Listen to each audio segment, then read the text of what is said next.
الحمدللہ الحمدللہ رب العالمین الصلاۃ والسلام علی رسول الکریم فاعوذ باللہ من الشیطان الرجیم بسم اللہ الرحمن الرحیم۔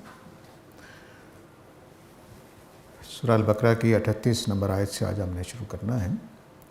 پیچھے سے تھوڑا سا ملا لیتے ہیں تاکہ بات تازہ ہو جائے ذہن میں۔ حضرت آدم کے حوالے سے یہ بات بتائی جا رہی تھی کہ انہیں اور ان کی زوجہ محترمہ اماں حوا کو حکم ہوا کہ وہ ایک باغ میں جا کر رہیں اور وہاں سے جو چاہیں کھائیں، کوئی رکاوٹ نہیں ہے، لیکن ایک پیڑ سے روک دیا گیا کہ اس پیڑ کے پاس نہیں جانا۔ اگر ایسا کریں گے تو وہ اپنے اوپر ظلم ڈھانے والوں میں سے ہو جائیں گے۔ لیکن شیطان نے آ کر ان دونوں کو بہلا پھسلا کر جنت کی زندگی میں سے نکال دیا، اور پھر اللہ نے کہا کہ اب تم سب کے سب اس جنت سے نکل جاؤ، تم ایک دوسرے کے دشمن ہو گئے، یعنی ابلیس اور انسانوں کے درمیان یہ کشمکش قیامت تک رہے گی۔ اور فرمایا کہ تمہارے لیے اس زمین کے اندر رہنے کی جگہ ہے، سامان زندگی ہے، تو تم اب اس میں جا کر آسانی سے رہ سکو گے۔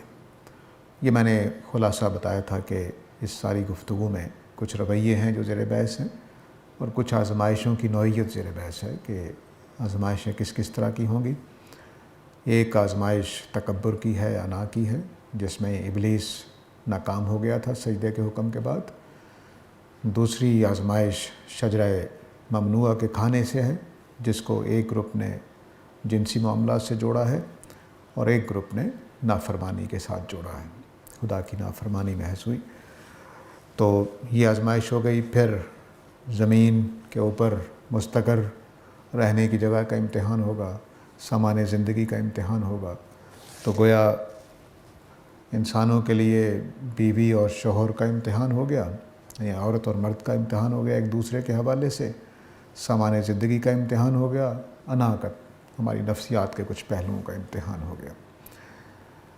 اس کے بعد یہ فرمایا کہ آدم علیہ السلام نے کچھ نام سیکھ لیے، کچھ کلمات سیکھ لیے اللہ تعالیٰ سے، اور ان کے ذریعے سے انہوں نے توبہ کی تو اللہ نے ان کی توبہ قبول کر لی، کیونکہ اللہ تعالیٰ توبہ قبول کرنے والے مہربان ہیں۔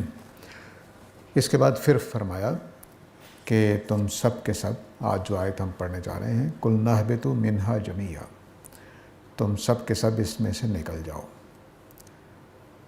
دوبارہ حکم کو دہرایا ہے تاکہ یہ بات واضح ہو جائے کہ یہ جو جنت سے نکالے جانے کا حکم دیا گیا تھا، اس کی وجہ صرف یہ نہیں تھی کہ اس غلطی کے موقع پر نکالا جائے گا، بلکہ اس کی وجہ یہ تھی کہ اب مقصد یہی تھا کہ اس میں رہنے نہیں دینا ہے۔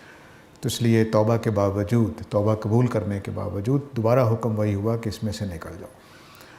تو یہ سے اسکیم واضح ہو رہی ہے اللہ تعالیٰ کی، کہ اسکیم یہ تھی کہ جب حضرت آدم یہ شجر چکھ لیں گے، اس کے بعد اس جنت کا دور زمانہ ختم ہو جائے گا اور ان کو نکال دیا جائے گا، اور پھر نئی زندگی کا امتحان شروع ہو جائے گا، جس میں زمین کے اوپر رہنا ہے، زندگی کا سامان اس کے اوپر کر دیا گیا ہے، اور بہرحال رہنے کی جگہ بھی بنا دی گئی ہے۔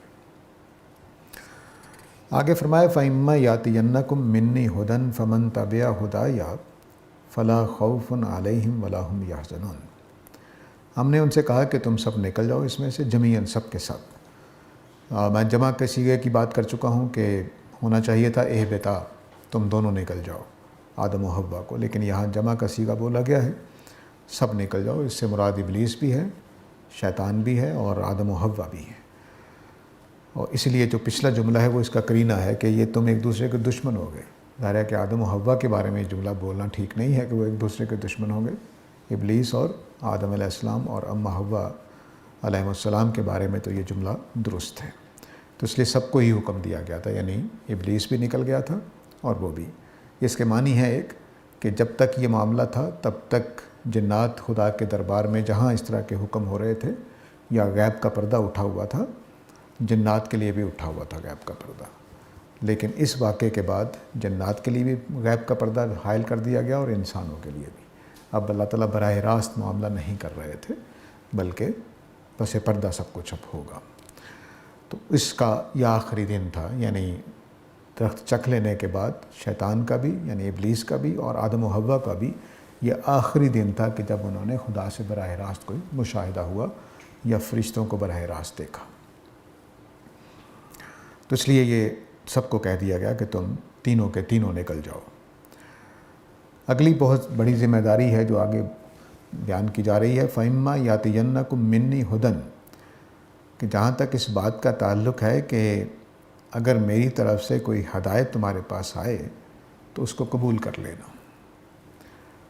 تو جس نے قبول کر لیا میری ہدایت کو تو اس کے اوپر کوئی خوف نہیں ہوگا اور کوئی حزن نہیں ہوگا۔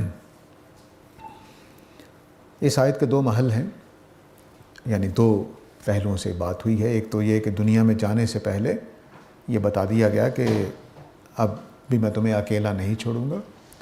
جس طرح آدم علیہ السلام کو یہ مسئلہ پیش آیا تو انہوں نے کلمات سیکھے، میں نے سکھائے، اسی طرح سے آئندہ بھی سکھاتا رہوں گا۔ ایک تو یہ اس پہلو سے یہاں بربحال بات ہے۔ دوسری یہ کہ ماننے کا تقاضا بھی بیان ہو رہا ہے کہ تم لوگوں نے اس ہدایت کو ماننا ہے، جو بھی آئے گی میری طرف سے اس کا انکار کر کے تم بچ نہیں سکو گے۔ تیسرا موقع محل یہ ہے کہ پیچھے آیت نمبر 37 میں فتلقا کے الفاظ بولے گئے، ہم اس کا ترجمہ کر دیتے ہیں سیکھے آدم نے۔ اصل اس کے معنی ہے ہاتھوں ہاتھ لینا، قبول کرنا، مان لینا، اصل اس کے معنی یہ ہے۔ تو اس کا مطلب ہے کہ فتلقا سے پہلے ایک بات اللہ تعالیٰ نے ذکر نہیں کی، وہ فتلقا کا لفظ بتا رہا ہے کہ آدم نے قبول کر لیے الفاظ، آدم نے سیکھ لیے۔ اس کا مطلب کہ سکھانے کا عمل اللہ کی طرف سے ہوا تھا، تو آدم کو سکھا دیے گئے، آدم نے سیکھ لیے علیہ السلام۔ اب یہاں یہ بتایا جا رہا ہے کہ دنیا میں جانے کے بعد اس طرح کی غلطیاں تم سے ہوتی رہیں گی، جس طرح آدم علیہ السلام سے ہو گئی کہ شجرہ جو منع کیا گیا تھا اس پیڑ کو چکھ لیا انہوں نے، تم سے ہوتی رہیں گی۔ ہونے کے لیے پھر کرنا کیا ہے اس کا طریقہ میں تمہیں بتاتا رہوں گا۔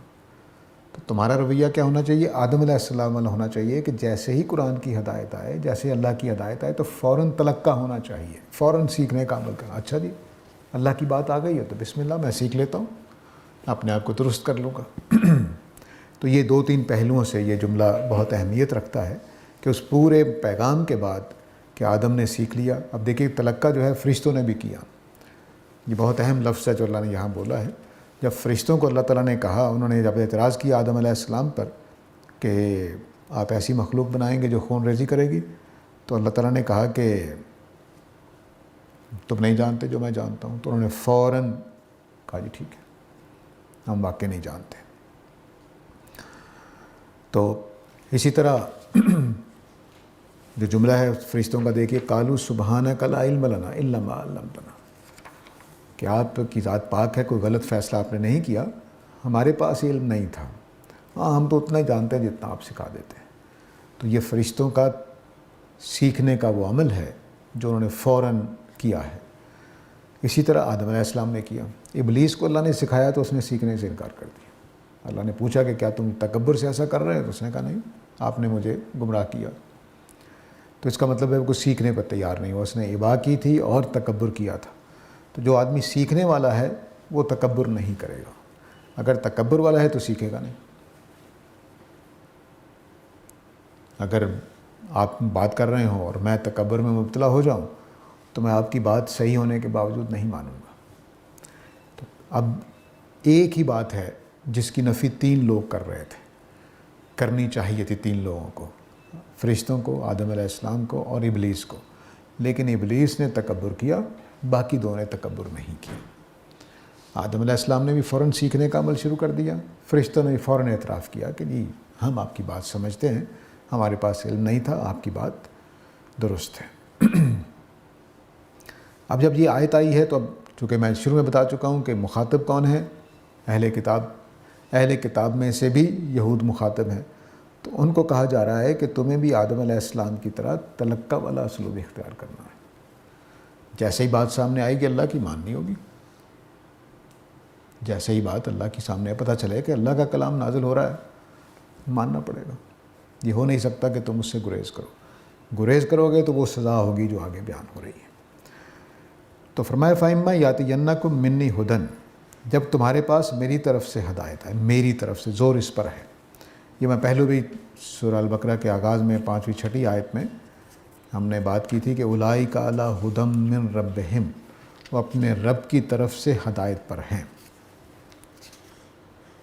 5 نمبر آیت ہے، وہ اپنے رب کی طرف سے ہدایت پر ہیں. اسلام کا اور غیر اسلام کا فرق یہی ہے. دین اور بھی ہے، تو ہم کس دین پر ہیں؟ جو اللہ کی طرف سے آئی ہوئی ہدایت ہے. اب ہمیں اس ہدایت پر کوئی توجہ نہیں دینی جو اللہ کی طرف سے نہیں آئی ہوئی.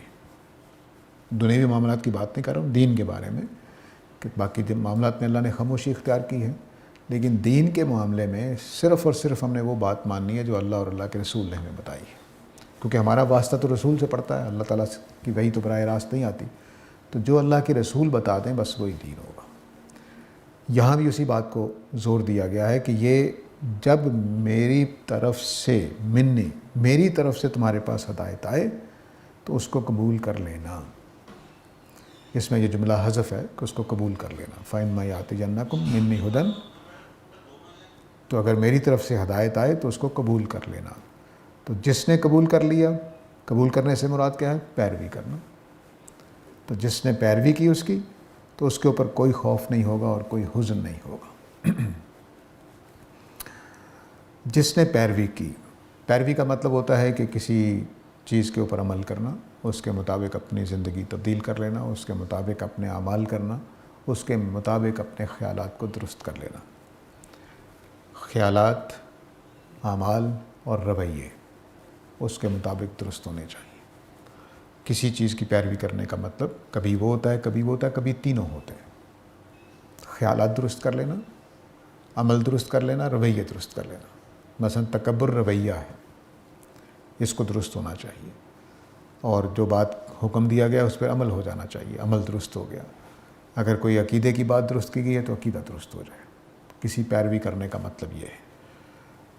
آپ کے خیالات درست ہو جائیں، اس کے مطابق ہو جائیں، آپ کے اعمال اس کے مطابق ہو جائیں، اور آپ کے رویے اس کے مطابق ہو جائیں. یہ اتباع ہوتی ہے. تو فرمایا کہ جس نے تینوں طرح سے کسی چیز کو مان لیا تو اس کے اوپر کوئی خوف نہیں ہوگا اور نہ وہ غمزدہ ہوں گے. خوف اور حزن دونوں سمجھ لیجئے. خوف کہتے ہیں اندیشے کو کہ پتہ نہیں کل کیا میرے ساتھ ہوگا. یہ خوف ہوتا ہے. خوف مستقبل میں ہونے والے خدشات اور نقصانات کا ڈر ہوتا ہے. اور حزن ہوتا ہے حال میں یا ماضی میں کھوئی گئی چیزوں پر. غم ہوتا ہے، غم، حزن کا مطلب غم ہے. تو غم ان چیزوں پہ ہوتا ہے جو کھوئی گئی ہم سے، کہ ابھی نقصان ہو گیا، یا کل ہوا تھا، یا پرسوں ہوا تھا، یا پچھلے سال ہوا تھا، تو اس کے اوپر ہمیں غم ہوتا ہے. اوہو فلاں آدمی مارا گیا، میرا بھائی فوت ہو گیا، میرا باپ فوت ہو گیا، یا میرا نقصان ہو گیا، یا میری گاڑی چوری ہو گئی، یا میری، تو یہ حزن ہوتا ہے. تو فرمایا کہ جو اس میرے دیے ہوئے پیغام کی، میری دی ہوئی ہدایت کی پیروی کرے گا تو اس کو وہ دن دیکھنا نصیب ہوں گے کہ جس میں نہ کوئی ماضی کا اس طرح کا کوئی غم ہوگا، پچھتاوا ہوگا، اور نہ مستقبل کا کوئی خوف ہوگا. جنت کی اس سے بہتر تعبیر نہیں ہو سکتی. یہ جملہ ان جملوں میں سے ہے جو ہم الہامی قسم کے جملے کہہ سکتے ہیں. کہ کسی چیز کو آپ نے حقیقت کو بیان کرنا ہو تو مختصر ترین الفاظ میں بیان کر سکیں. یہ خدا کا خاص طریقہ ہے کہ وہ بعض چیزوں کو ایک ایسے جملے میں بیان کر دیتے ہیں اللہ تعالیٰ کہ پوری بات کا احاطہ ہو جاتا ہے. ٹھیک ہے. اب فرض کر لیجئے ایک لمحے کے لیے کہ آپ کے پاس کھانا نہیں ہے، تھوڑی دیر بعد بھوک لگنی ہے، کہاں سے کھائیں گے؟ یہ خوف کے اندر آ جائے گا. تو کسی نعمت کی کوئی کمی نہیں ہوگی. یہ خوف کا لفظ اس بات کو بیان کر رہا ہے کہ کوئی ضرورت کی چیز، کوئی خواہش کی چیز، کوئی تمنا کی چیز، کوئی کمی نہیں ہوگی، اور نقصان بھی کوئی نہیں ہونے والا ہوگا. ایسا نہیں کہ جو میری زندگی ملی ہے وہ چھن جائے گی. ایسا نہیں ہوگا کہ جو مجھے وہاں نعمتیں ملی ہوں گی وہ چھن جائیں گی. اس کا بھی خوف نہیں ہوگا. تو آپ دیکھیے کہ کس طرح سے اللہ تعالیٰ نے ایک لفظ بول کر پوری حقیقت کو بیان کر دیا. اب دوسری بات یہ ہے کہ ہم وہاں جنت میں جائیں گے، کسی کو چھوٹی جنت ملی ہوگی، کسی کو بڑی ملی ہوگی. ٹھیک ہے. اب میں آپ کو دیکھ کے آپ بڑی جنت میں گئے ہیں، غمزدہ رہوں؟ بڑا افسوس ہوا، بڑا نہیں، وہاں پہ حقیقت کا ادراک اس طرح سے ہو جائے گا کہ بس ہم اس پر پچھتائیں گے نہیں. ہمارے لیے وہ جنت مگن کرنے کی، خوش کر دینے کی جگہ ہوگی، کوئی ماضی کا پچھتاوا نہیں ہوگا. تو یہ اب کن کو ملے گا؟ جو اللہ کی ہدایت کو قبول کر لیں گے. اب اس بات میں اہل کتاب کے لیے بھی ایک اعلان ہے. اہل کتاب کے لیے یہ اعلان ہے اور ہمارے لیے بھی ہے، فطری سی بات ہے. لیکن اس وقت جو اعلان ہوا وہ کیا تھا کہ محمد صلی اللہ علیہ وسلم آ گئے ہیں، میری طرف سے ایک اور ہدایت سامنے آ گئی ہے، مان لو گے تو بچ جاؤ گے ورنہ مارے جاؤ گے. یہ اعلان اس کے اندر تھا. تو تم نے کون سا رویہ اختیار کرنا ہے؟ آدم والا، فرشتوں والا، نہ کہ ابلیس والا. تو یہ وہ پوری بات تھی جو مختصر طور پر ایک داستان سنا کر، اور داستان بھی اللہ تعالیٰ نے 2 واقعات اکٹھے کر کے سنائی. ایک خلافت والا، ایک جنت میں رکھ، ایک سجدے والا، اور دوسرا جنت میں رکھنے والا. 3 واقعات اکٹھے کر کے 3 رویے سامنے رکھے. فرشتوں کا رویہ، آدم علیہ السلام کا رویہ، اور ابلیس کا رویہ. اور اس میں جو بات سمجھائی گئی ہے وہ قبول کرنے کا ہے، حق کو قبول کرنے کا عنصر جو ہے وہ نمایاں ہے کہ سچائی جب سامنے آ جائے اس کو ماننا ہے. اور پھر یہ بتایا کہ آدم علیہ السلام کو میں نے یہ کہا تھا. دوسرا اعلان اس کے اندر اب یہ ہے، آدم علیہ السلام سے میں نے عہد لیا تھا کہ جب بھی کوئی میری ہدایت آئے گی تو مانو گے. یعنی کوئی آدمی یہ نہیں کہہ سکتا اچھا جی میں حضرت نوح کو تو مان لیا ہے، باقیوں کو ماننے کی کیا ضرورت ہے. کوئی یہ نہیں کہہ سکتا. یہ اس آیت کا ایک اور تقاضا ہے کہ جب بھی میری ہدایت آئے گی، جب بھی. یہ کس سے معاہدہ ہوا تھا؟ آدم علیہ السلام سے. تو کچھ معاہدے ہوتے ہیں جو ہمارے آباء و اجداد کرتے ہیں، ہمارے اوپر لازماً آ جاتے ہیں. مثلا پاکستان کنہوں نے بنایا تھا؟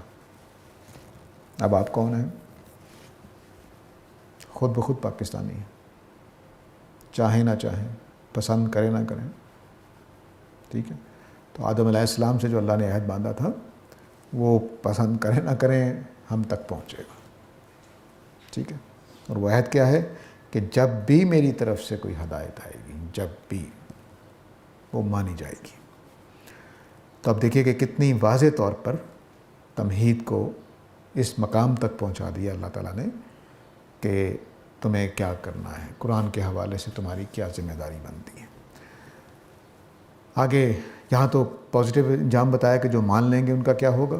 والذین کفروا، جو انکار کریں گے، وکذبوا بآیاتنا، اور ہماری آیتوں کو جھٹلا دیں گے، اولئک اصحاب النار، وہ آگ والے ہوں گے، ہم فیہا خالدون، اس میں وہ ہمیشہ رہیں گے. تو اقرار کرنے والوں کا بھی انجام بتا دیا، انکار کرنے والوں کا بھی انجام بتا دیا. انکار کرنے کے لیے 2 لفظ بولے گئے، دونوں کی بڑی اہمیت، اس کو سمجھنا چاہیے. کفرو کا مطلب ہے کہ کسی بات کو سمجھ جانے کے بعد اس کا انکار کر دینا. ٹھیک ہے. اس کے اندر ناشکری کا پہلو بھی ہوتا ہے اور انکار کر دینے کا پہلو بھی ہوتا ہے. اور کذبو کا مطلب ہے کہ جھٹلا دینا. یہ دوسرا جرم ہوتا ہے. یہ ہے کہ آپ نے خاموش رہے، نہ انکار کیا نہ اقرار کیا. ایک سٹیج یہ ہے کہ آپ نے کہا جی میں نہیں مانوں گا. ٹھیک ہے. یہ بھی کفر ہے. ایک سٹیج میں آپ خاموش رہے، نہ انکار کیا نہ اقرار کیا، یہ بھی کفر ہے. ایک یہ ہے کہ آپ نے کہا جی میں نہیں مانوں گا، آپ کی باتیں ٹھیک ہوں گی لیکن میں نہیں مانوں گا. یہ صرف کفر ہے.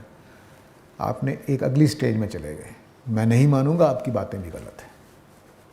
تو یہاں یہ آخری 2 باتیں کہی گئی ہیں، جنہوں نے انکار کیا اور آیتوں کو جھٹلا بھی دیا. سمجھ گئے نا؟ تو یہ جرم 2 اکٹھے ہیں یہاں پر کہ جنہوں نے انکار کیا اور تکذیب بھی کی آیتوں کی، یہ لوگ دوزخ والے ہوں گے اور اس میں ہمیشہ رہیں گے. ان دونوں میں فرق کیا پڑتا ہے؟ چونکہ یہاں اہل کتاب کی بات ہو رہی ہے تو اہل کتاب سے اللہ کا تقاضا یہ تھا، جو آگے چل کر مزید واضح ہو جائے گا، کہ وہ نہ صرف یہ کہ مانیں بلکہ گواہی بھی دیں کہ یہ سچے رسول ہیں. ٹھیک ہے. اس کا الٹ کیا ہوگا کہ وہ گواہی دیں کہ یہ غلط ہیں، سچے رسول نہیں ہیں، اور انکار بھی کر دیں. سمجھ گئے نا؟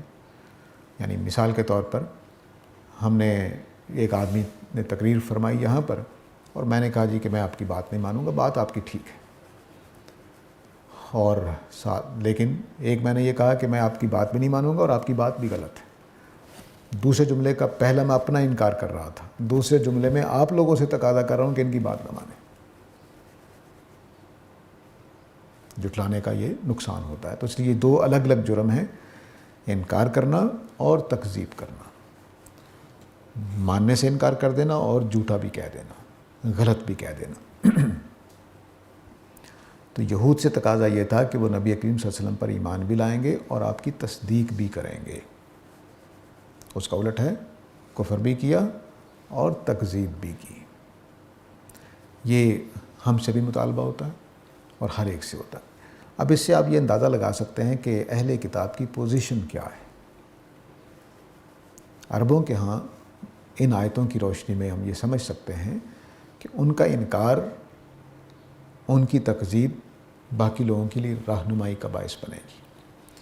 اگر وہ صحیح رہنمائی دیں گے تو فائدہ ہوگا، غلط رہنمائی دیں گے تو غلط نتائج نکلیں گے۔ تو اس لیے اب دو جرم ہیں ان کے جن کو دوزخ کی سزا یہاں سنائی جا رہی ہے کہ اللہ کی آیتیں آ گئیں، ان کو پتہ تھا کہ یہ اللہ کی آیتیں، تو انہوں نے انکار بھی کیا اور تکذیب بھی کی۔ تکذیب کے اندر دونوں مطلب ہوتے ہیں، جھٹلا دینا اور غلط قرار دے دینا۔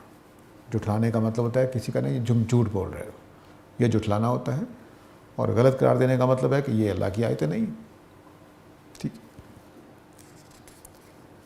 اور یہ اس کے اندر ایک اور پہلو ہوتا ہے، کذبو جو ہے وہ جھٹلانے کا مفہوم یہ ہوتا ہے کہ بات صحیح ہو اس کو جھٹلا دینا، بات صحیح ہو اس کو جھٹلا دینا۔ ہم بھی اردو میں اسی معنی بولتے ہیں، اس نے مجھے جھوٹا کہہ دیا ہے، یعنی میں سچا تھا لیکن اس نے مجھے جھٹلا دیا ہے، تو وہی مفہوم ہے یہاں پر بھی۔ جو بات جھوٹی ہوتی ہے اس کو کذب نہیں ہوتا، اس کے لیے وہ ہے جھوٹی، تو سچی بات ہی کو جھٹلایا جاتا ہے۔ اور پھر بے آیاتی نہ کہہ کر اور اس کو واضح کر دیا کہ ہماری آیتوں کو جھٹلا دیا، ٹھیک۔ تب دیکھیے کہ دو باتیں یہاں اللہ تعالیٰ تقاضے کے طور پر سامنے رکھ رہے ہیں کہ قصہ آدم اور ابلیس سے یہ باتیں واضح ہوئیں کہ یا فرشتوں والا رویہ اختیار کیا جائے گا، یا آدم علیہ السلام والا طریقہ اختیار کیا جائے گا، یا ابلیس والا اختیار کیا جائے گا۔ اگر آدم اور فرشتوں والا طریقہ اختیار کیا جائے گا میری ہدایت کے بارے میں تو اس کا انجام ولا خوف علیہم ولا هم یحزنون والی زندگی ہوگا، اور جو کفر کرے گا اور جھٹلا دے گا ان کا انجام ہمیشہ کی دوزخ ہوگی۔ تو یہ کفر اور تکذیب کے اندر جو تعلق ہے وہ آپ سمجھ گئے کہ یہ اصل میں سادہ کفر جو ہے وہ چھوٹا گناہ ہے، تکذیب کر دینا دوہرا گناہ ہو جائے گا، اور بعض اوقات صرف کفر کر دینا یہ بھی تکذیب کے معنی ہو جاتا ہے۔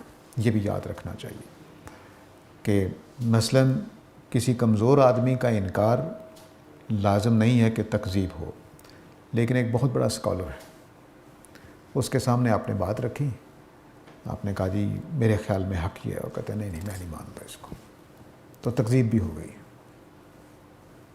اس نے صرف انکار کیا ہے، لیکن چونکہ اس کی حیثیت اتنی ہے کہ وہ اتھینٹک ہے، ایک اتھارٹی ہے اپنے اس مضمون میں، اس نے کہہ دی میں نہیں اس کو مانتا، تو اتھارٹی ہونے کی وجہ سے تکذیب ہو جاتی ہے۔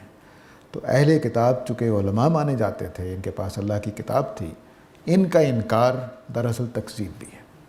تو اس پہلو سے اگر لیں تو کفرو کے اندر یہ وکذبوا جو ہے وہ یہ توضیحی معنی میں آ جائے گا، ٹھیک ہے، کہ انہوں نے انکار کیا یعنی تکذیب بھی کر دی انہوں نے آیتوں کی۔ تو یہ دونوں پہلو واضح رہنے چاہیے کہ بعض لوگوں کا کفر صرف کفر ہوتا ہے، بعض لوگوں کا کفر تکذیب بھی ہو جاتی ہے، کیونکہ وہ اتھارٹی ہوتے ہیں، ان کے انکار کرنے کا مطلب ہوتا ہے کہ یہ بات غلط ہے، ان کے اقرار کرنے کا مطلب ہوتا ہے کہ یہ بات ٹھیک ہے۔ یہ حیثیت اہل کتاب کو حاصل تھی۔ تو اب کفر کی تین حالتیں ہیں، آپ نے خاموشی اختیار کر لی، نہ انکار کیا نہ تکذیب کی۔ دوسری کفر کی حالت یہ ہے کہ آپ نے انکار کر دیا لیکن تکذیب نہیں کی۔ تیسری کفر کی حالت یہ ہے کہ آپ نے انکار بھی کیا اور تکذیب بھی کی، اور اہل علم یا اس مضمون میں اتھارٹی والے لوگ ان کا کفر بھی تکذیب ہوتا ہے۔ یہ باتیں میں نے کفر اور تکذیب کے پہلو سے واضح کر دی۔ تو اب اللہ تعالیٰ یہ کہہ رہے ہیں کہ تم سارے کے سارے جنت سے نکل جاؤ تینوں، تو تم میں سے ہر ایک کے اوپر یہ ذمہ داری ہے کہ جب بھی تمہارے پاس ہدایت آئے میری طرف سے تو تم اس کو مانو گے، جو مانے گا اس کا نتیجہ یہ نکلے گا، جو کفر اور تکذیب کریں گے ان کا نتیجہ یہ نکلے گا۔ تو یہ بات ایک طرح سے عہد ہے آدم علیہ السلام سے، جو حضرت آدم علیہ السلام سے لیا گیا اور ان کے ساتھ معاملہ ہوا۔ یہاں چونکہ فَإِمَّا يَأْتِيَنَّكُم میں کم جمع ہے، جیسے کل نابتو میں جمع ہے ویسے یہاں پہ کم جو ہے وہ جمع کے لیے ہے۔ اس کا مطلب ہے کہ ابلیس اور اس کے خاندان سے بھی وعدہ کیا گیا کہ تمہاری طرف بھی رسول آئیں گے، جیسا کہ قرآن سے واضح ہے کہ ان کے بیچ میں بھی ان کے اندر سے رسول آئے اور انسانوں کے اندر بھی انسانوں کے بیچ سے رسول آئے۔ یہاں پر آیت نمبر 39 پہ تمہید ختم ہو جاتی ہے مکمل معنی میں۔ تمہید کے دو حصے ہیں ہم نے دیکھے، ایک حصہ وہ تھا جس میں قرآن کے اس وقت کے مخاطبین کے بارے میں اللہ تعالیٰ نے 3 گروہوں کا تبصرہ کیا تھا، یہ جا کر ختم ہوا تھا آیت نمبر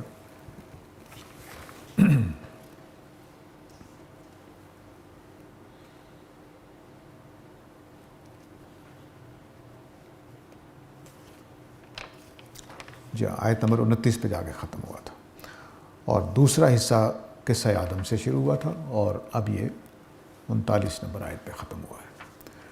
تمہید کے پہلے حصے میں تعارف کرا کے بنیادی نبی صلی اللہ علیہ وسلم کے اوپر ایمان لانے کی دعوت دی گئی، اس میں مثال دے کر واضح کیا گیا کہ تم لوگ جو ہو وہ کس طرح کے رویہ تم سے مطلوب ہے اور تمہاری ذمہ داری کیا ہے۔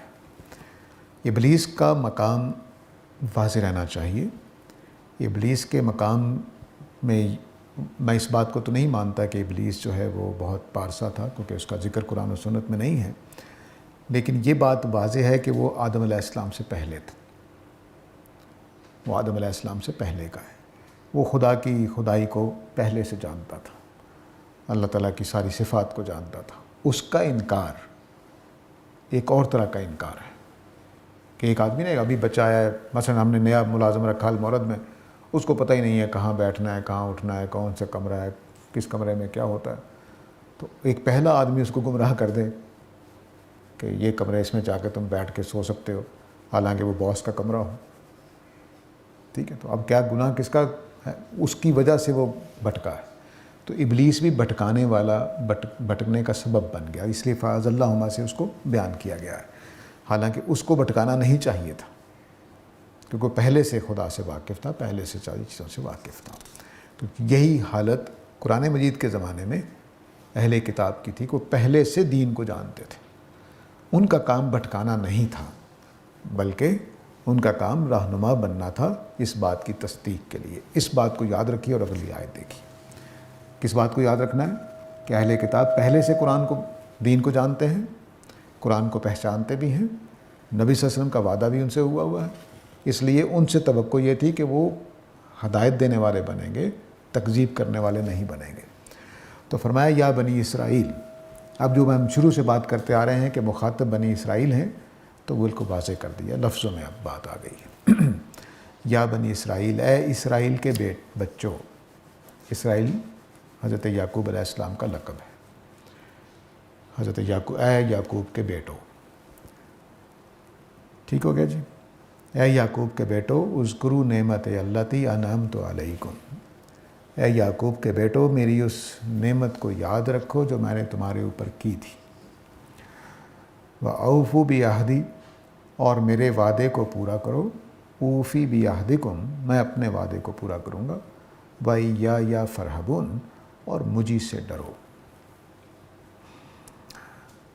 تو اب یہ پہلی بات مطالبہ جو پیچھے تمثیل میں قصہ آدم میں موجود تھا، یا آیت وہ جو تھی یا ایھا الذین الذی خلقکم من نفس واحدہ والی جو تھی، نہیں کیا آیت ہے جی، یا ایھا الناس اعبدوا والی آیت میں جو حکم تھا، وہ شکریہ، وہ جو حکم تھا وہ اس کو بنیادی دعوت کے طور پہ سامنے رکھا تھا۔ اب بنی اسرائیل کو، یعنی اس میں ایسا لگتا ہے سارے ہی مخاطب عرب جتنے بھی تھے قرآن کو سن رہے تھے، یا قرآن کے بعد غیر عرب سارے شامل، لیکن اب بالکل نام لے کر بیان کر دیا کہ اے بنی اسرائیل، اس نعمت کو یاد کرو جو میں نے تمہارے اوپر کی تھی۔ یہ نعمت وہ ہے جس کا ذکر آگے چل کر آئے گا کہ اللہ تعالیٰ نے بنی اسرائیل کو تمام دنیا کے مقابلے میں اپنی ہدایت پہنچانے کے لیے چنا تھا۔ ان کو امام بنایا گیا تھا، رہنما بنایا گیا تھا۔ تو اب بتایا جا رہا ہے کہ میں نے تمہیں رہنمائی کے لیے چنا تھا۔ وہ کردار ابھی ختم نہیں ہوا، تم نے وہ کردار ادا کرنا ہے۔ تو پیچھے میں نے جو بتایا کہ اللہ تعالیٰ نے وہ پہلے سے واقف ہیں دین سے، ان کی ذمہ داری کیا ہے کہ نیا آنے والے دین کو مانیں، اقرار کریں اور لوگوں کو بتائیں کہ یہ اللہ کا سچا دین ہے، ہم پر بھی ایسا ہی دین اترا تھا، ہم اس سے واقف ہیں، پہچانتے ہیں ہم اس کو۔ وہ ذمہ داری سامنے رکھ کر کہا کہ اے بنی اسرائیل، میری اس نعمت کو یاد کرو جو میں نے تم پر کی تھی، یاد رکھو۔ یاد کرو کے بجائے صحیح ترجمہ ہوگا یاد رکھو، میری اس نعمت کو یاد رکھو جو میں نے تمہارے اوپر کی تھی، یعنی تمہیں امام بنایا تھا، رہنما بنایا تھا۔ اس رہنمائی کے فریضے کو ادا کرو، جو میں نے تم سے عہد لیا تھا اس عہد کو پورا کرو۔ وہ عہد کیا تھا کہ تورات اور انجیل کو قائم کرو گے تو میں تمہیں نعمتوں سے نوازوں گا۔ یہ قرآن میں بیان بھی ہوا ہے، آگے جب چلیں گے تو انشاءاللہ دیکھیں گے۔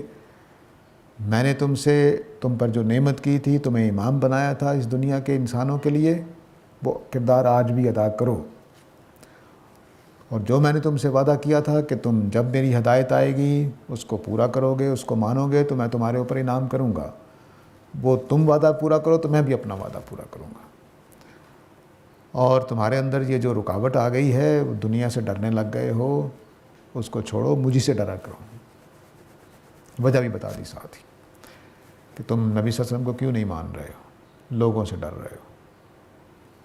اب یہ جملہ بولنے کا محل کیا بنا کہ تمہیں جو میں نے وعدہ لیا تھا آدم کے زمانے سے لے کر حضرت موسیٰ کے زمانے تک، اس کے مطابق تمہیں اپنے عہد کو پورا کرنا ہے۔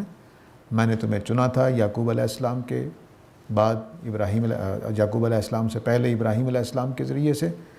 اس چناؤ کے مطابق تم نے اپنا فریضہ انجام دینا ہے کہ اس نعمت کو عام کرنا ہے، اس کو قبول کرنے کے لیے لوگوں کو تعاون کرنا ہے، سمجھانا ہے۔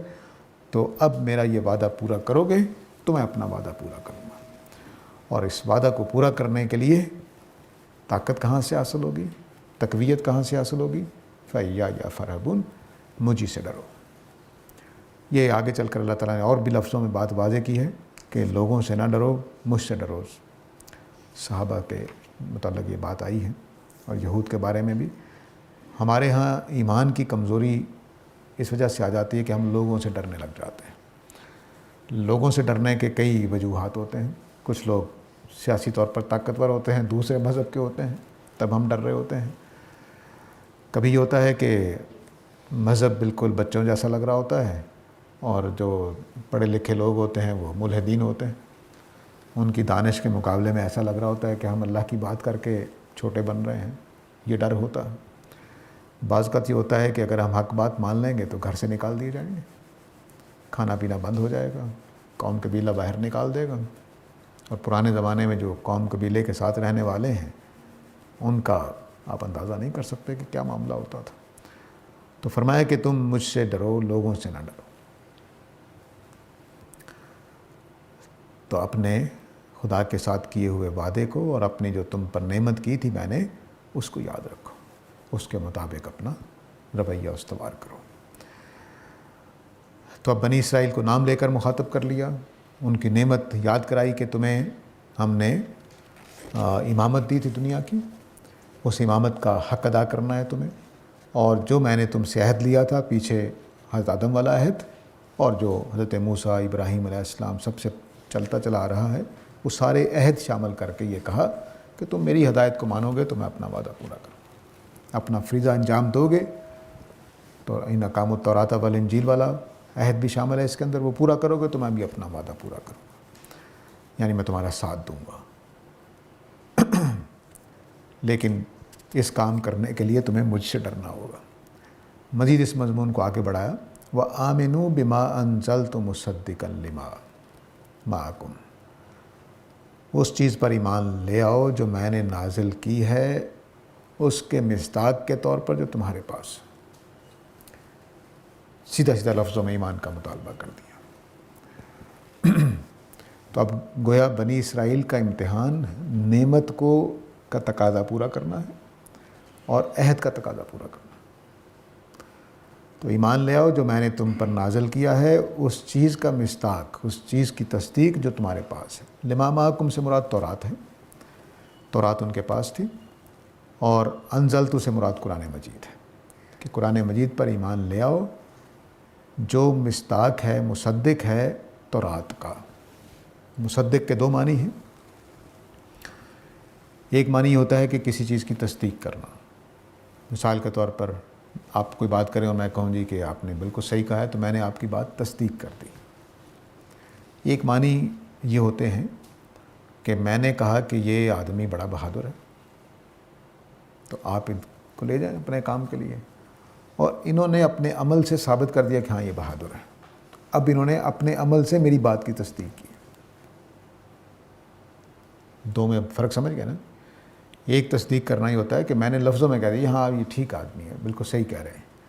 ایک یہ کہ میں نے ان کا ایک وصف بیان کیا کہ یہ بہادر آدمی ہے، اور انہوں نے بہادری دکھا کے میری بات کی تصدیق کر دی۔ تو قرآن مجید بائبل کا دونوں معنی میں تصدیق کرنے والا ہے۔ قرآن نے یہ کہا ہے بار بار کہ وہ اللہ کی کتاب تھی، انزلنا التوراۃ، ہم نے تورات نازل کی تھی، بار بار کہا ہے، اس معنی میں بھی تصدیق ہو گئی۔ لیکن یہاں یہ مطلب ہے کہ بائبل میں، تورات میں جو آیا ہوا ہے نبی کریم صلی اللہ علیہ وسلم کے بارے میں، جو پیشین گوئیاں ہیں، وہ پوری کر رہا ہے قرآن مجید۔ تو قرآن مجید کی تصدیق اس طرح سے ہے، میں اس کو ایک مثال سے سمجھایا کرتا ہوں کہ فرض کر لیجئے کہ کوہ ہمالیہ کے اوپر لکھا ہوا ہے کہ مکہ نام کے ایک شہر میں ایک آدمی پیدا ہوگا، اس کا نام محمد ہوگا، اور وہ اعلان نبوت کرے گا، اور اس کی کاربن ڈیٹنگ پتہ چلی کہ 4000 سال پہلے کی ہے۔ 4000 سال پہلے ہمالیہ کے پہاڑ کے اوپر ایک جملہ لکھا ہوا تھا کہ ایک آدمی مکہ میں پیدا ہوگا، اس کا نام محمد ہوگا، اور وہ نبوت کا اعلان کرے گا، اس کی یہ نشانیاں ہوں گی۔ تو جب مکہ میں یہ اعلان ہو تو دونوں باتوں کی تصدیق ہو گئی۔ ہمالیہ پہ لکھا ہوا جملہ قرآن کی تصدیق کر رہا ہے، اور قرآن نبی صلی اللہ علیہ وسلم کا مکہ میں اعلان ہمالیہ پہ لکھے ہوئے جملے کی تصدیق کر رہا ہے۔ ایسا ہی تو ہمالیہ پہ 4000 سال پہلے لکھا ہوا جملہ پورا ہو گیا، تو تورات میں لکھی ہوئی بات پوری ہو گئی قرآن کے نازل ہونے پر، اور قرآن کے نازل ہونے پر تورات میں لکھے ہوئے جملے کی تصدیق ہو گئی کہ وہ درست لکھا ہوا تھا۔ یہاں یہ اس معنی میں کہ تم اس کتاب پر ایمان لاؤ جو تصدیق کر رہا ہے بائبل میں لکھے ہوئے پیشین گوئیوں کی تصدیق کر رہا ہے۔ تو اتنی حد تک تورات کی بھی تصدیق ہو گئی، اور اتنی حد تک نبی صلی اللہ علیہ وسلم کی بھی تصدیق ہو گئی۔ تو مصدقا لما معکم کا مطلب یہ ہے کہ اس چیز کا تصدیق ہو رہی ہے جو تمہارے پاس ہے۔ تمہارے پاس بائبل میں لکھا ہوا ہے کہ نبی کریم صلی اللہ علیہ وسلم نے آنا ہے، اور تمہارے پاس انجیل میں لکھا ہوا ہے کہ نبی کریم صلی اللہ علیہ وسلم نے آنا ہے، اس کی تصدیق کر رہے ہیں نبی صلی اللہ علیہ وسلم۔ اس کو سمجھ لینا چاہیے۔ ذرا لمبی بات ہے، کچھ باتیں انشاءاللہ کیونکہ اب 5-4 منٹ ہیں، کچھ باتیں اگلی دفعہ عرض کر دوں گا اس کے بارے میں کہ اگر تورات اور انجیل کی پیشین گوئیاں اکٹھی کر لیں تو آپ چھوٹی سی سیرت النبی لکھ سکتے ہیں۔ اتنی واضح پیشین گوئیاں کہ مثلاً آپ فاران کے علاقے میں پیدا ہوں گے، آپ بائبل سوسائٹی سے جا کر بائبل خریدیے، اس پہ آخر پہ نقشہ بنا ہوا ہے، تو سعودی عرب والا علاقہ جو ہے اس کو دشت فاران لکھا ہوا ہے۔ انگریزی میں پاران ہے پی کے ساتھ، کیونکہ پرانی جو زبانیں تھیں اس میں پے اور فے ایک ہی آواز ہوتی تھی۔ تو فاران کے علاقے میں پیدا ہوں گے۔ پھر یہ لکھا ہوا ہے کہ آپ کو قوم نکال دے گی، واپس آئیں گے تو 10,000 قدسی ہوں گے۔ فتح مکہ کے موقع پر آپ کے ساتھیوں کی تعداد 10,000 ہے۔ عجیب و غریب اتفاق۔ جب آپ آئیں گے تو آپ کے ایک ہاتھ میں تلوار ہوگی اور ایک ہاتھ میں شریعت ہوگی۔ مکہ میں آپ اسی حیثیت سے داخل ہوئے تھے، حکمران تھے، تلوار ہاتھ میں تھی، اور شریعت تھی، قانون دینے والے تھے۔ کہ اب مکہ میں یہ قانون نافذ ہوگا۔ پھر یہ لکھا ہوا ہے انجیلوں میں آ کر کہ آپ کے ذریعے سے جو حکومت قائم ہوگی وہ 1000 سال تک قائم رہے گی، اور یہ پیشین گوئی ہمارے زمانے میں آ کر پوری ہوئی، اکبر کے زمانے میں، ہمارا زمانہ نہ کہیے، اکبر کے زمانے میں 1000 سال پورے ہوئے۔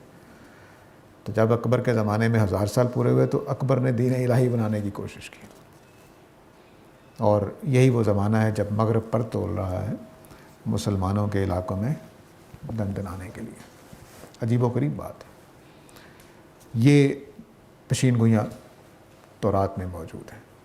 کچھ ایسے جملے ہیں جو کئی معنی رکھتے ہیں، لیکن بہرحال ہمارے بعض محققین نے، مثلا آپ یسا کی پہاڑیوں کے پیچھے چلے جائیں، قوم ان کو دھکیلے گی تو یسا کی پہاڑیوں کے پیچھے چلے جائیں گے اور پھر واپس آئیں گے۔ تو یسا کی پہاڑیاں سمجھیے مدینہ میں جانے کی بات ہے۔ جس راستے سے آپ گزر کے گئے ہیں، پہاڑیوں کے اوپر سے گزر کے گئے ہیں، جس غار میں آپ نے پناہ لی وہ پہاڑوں کے بیچ میں تھی۔ اسی طرح حضرت موسیٰ نے اپنے بعد زمانہ بتایا کہ کتنے زمانے، وہ 1200 کچھ سال بنتے ہیں، وہی زمانہ بنتا ہے۔ اسی طرح حضرت موسیٰ نے یہ جملہ بولا ہوا ہے کہ تمہارے بھائیوں میں سے ہوگا۔ اب جو تازہ بائبل چھپ رہی ہیں اس میں یہ جملہ تبدیل کر دیا گیا ہے، کیونکہ ہمارے علماء نے جب کام کیا ہے کہ اس کا مطلب بنی اسماعیل، یہ بنی اسرائیل ہیں اور ان کے بھائی کون ہیں؟ بنی اسماعیل۔ تو اب بھائیوں میں ہونے کا مطلب یہ ہے کہ بنی اسماعیل میں سے ہوں گے۔ اب وہاں جملہ کہے تمہارے اندر سے ہوگا، جدید ورژن جو ہے وہ اس میں تبدیلی آ گئی ہے۔ تو اب جیمز ورژن کم از کم اپنے سامنے رکھنا چاہیے، کیونکہ وہ 200-250 سال پہلے کا ترجمہ ہوا ہے، تو اس میں آپ دیکھیں کہ جملے تبدیل کر دیے گئے ہیں۔ تو بھائیوں کی جگہ پہ اب تم ہو گیا ہے، تم میں سے۔ حالانکہ یہ جملہ بول کر مثلا آپ لوگ ہیں تو آپ لوگوں کے بھائیوں کو میں نے آپ کی بات کہی تھی، تو آپ کے بھائیوں کو جب کہا جائے گا تو آپ مراد نہیں ہیں، اس کے لیے کہنا ہوگا کہ آپ میں سے کسی کو میں نے کہا تھا۔ تو آپ کے بھائیوں کو جب بات کی تو اس کا مطلب ہے کہ آپ لوگوں کے علاوہ کوئی اور لوگ ہیں جو آپ کے بھائی کے درجہ رکھتے ہیں، لیکن وہ آپ نہیں ہیں۔ تو حضرت موسیٰ نے واضح لفظوں میں کہا تھا کہ تمہارے بھائیوں میں سے ہوگا، یعنی بنی اسماعیل میں سے ہوگا۔ حضرت ابراہیم کے 3 بیٹے ہیں، ایک حضرت اسحاق ہیں، ایک پہلے بیٹے حضرت اسماعیل ہیں، دوسرے بیٹے اسحاق ہیں، تیسرے بیٹے مدیان ہیں۔ ٹھیک ہے، مدیان سے مدین، حضرت صالح بھی اس طرح سے اسی خاندان سے ہوں گے۔ تو اسماعیل علیہ السلام اب بنی اسرائیل کے بھائی کون ہوں گے؟ یا مدین والے ہوں گے، مدیان کے بیٹے ہوں گے، یا حضرت اسماعیل کے بیٹے ہوں گے۔ ان میں سے آنا چاہیے، یہ نہیں ہو سکتا کہ اب بنی اسرائیل میں سے آئے۔ تو جس رسول کا یہاں بات کہی جا رہی تھی وہ تھے کہ جو بنی اسماعیل میں سے ہونے تھے یا بنی مدیان میں سے ہونے تھے۔ تو چونکہ فاران وغیرہ کا ذکر کیا گیا تو مدیان کا علاقہ بھی فاران کے دشت میں آتا ہے، اور اسماعیل علیہ السلام کا بھی مدیان کے فاران کے علاقے میں آتا ہے۔ تو اس طرح سے ایک چھوٹی موٹی سیرت لکھی جا سکتی ہے ان پیشین گوئیوں سے، اتنی بات واضح ہے۔ اور ایک اور بات بہت اہم ہے، حضرت عیسیٰ جب آئے ہیں تو حضرت یحییٰ نے قید خانے میں تھے، وہ جہاں پر ان کی وفات ہوئی، قید خانے کی کھڑکی سے بنی اسرائیل نے پوچھا کہ ایک آنے والا آیا ہے تو ہم کیسے پہچانیں کہ وہ وہی ہے جس نے آنا تھا، یعنی حضرت عیسیٰ ہی ہے وہ۔ تو انہوں نے کہا کہ جا کر پوچھو ان سے کہ کیا وہ ایلیا ہے، حضرت الیاس ہے، اور یہ پوچھو کہ کیا وہ مسیح ہے، اور یہ پوچھو کہ کیا وہ رسول ہے جس نے آنا ہے، اور کیا وہ مسیح ہے۔ تو یہ 3 سوال حضرت عیسیٰ سے پوچھے گئے، کیا آپ ایلیا ہیں یعنی الیاس ہیں، یا آپ وہ رسول ہیں جن کے آنے کا وعدہ چلا آ رہا ہے۔ تو دونوں کے بارے میں انہوں نے انکار کیا۔ اور جب انہوں نے کہا کہ آپ مسیح ہیں تو انہوں نے کہا کہ دیکھنے والے دیکھ رہے ہیں جو کچھ ہو رہا ہے۔ تو اس کا اقرار کیا، لیکن ڈائریکٹ لفظوں میں نہیں۔ ٹھیک ہے، تو اس سے اندازہ ہوتا ہے کہ جو پیشین گوئیاں ہیں وہ اس قدر واضح ہیں، اسی کو اللہ تعالیٰ نے، اس کو اللہ نے لفظوں میں ایک اور طرح سے بیان کیا ہے، یجدونہ مکتوبا عندہم فی التوراۃ والانجیل۔ یہ رسول وہ رسول ہیں کہ جن کو وہ لکھا ہوا پاتے ہیں اپنی کتابوں میں، تورات میں بھی اور انجیل میں بھی۔ تو وہی اسی کو یہاں 2 لفظوں میں بیان کیا ہے، مصدقا لما معکم، ان چیزوں کی تصدیق کرنے والی کتاب کو مانو گے جو تمہارے پاس باتیں لکھی ہوئی ہیں۔ ولا تکونوا اول کافر بہی، اور تم کفر کرنے والے کفر میں پہل کرنے والے نہ بن جاؤ۔ اس کا مطلب یہ نہیں ہوتا کہ تم پہلے کافر ہو، کچھ لوگوں نے ترجمہ اس طرح سے کر دیا ہے۔ کفر میں پہل کرنے والا وہ آدمی ہوتا ہے جو ریت قائم کرتا ہے، جو ریت قائم کرتا ہے اس کام کرنے کے لیے۔ وہی مفہوم یہاں پر ہے کہ تم کفر کرنے کی بنیاد نہ ڈالو تمہارے کہنے کی وجہ سے، کیونکہ ان کی حیثیت کیا ہے؟ وہ گواہ ہیں اللہ کے، ان کا وہ امام بنائے گئے تھے، تو اگر وہ کفر کریں گے تو پھر وہ اولا کافرین ہوں گے۔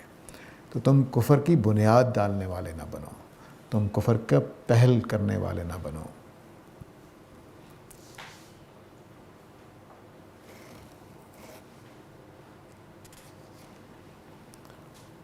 ٹائم ہو گیا جی، یہاں پر اسی آیت کو درمیان میں روک لیتے ہیں کیونکہ آگے اہم باتیں ہیں تو مکمل نہیں ہوں گی، تو ہم آیت 41 دوبارہ اگلی دفعہ انشاءاللہ شروع کریں گے۔ وآخر دعوانا الحمدللہ۔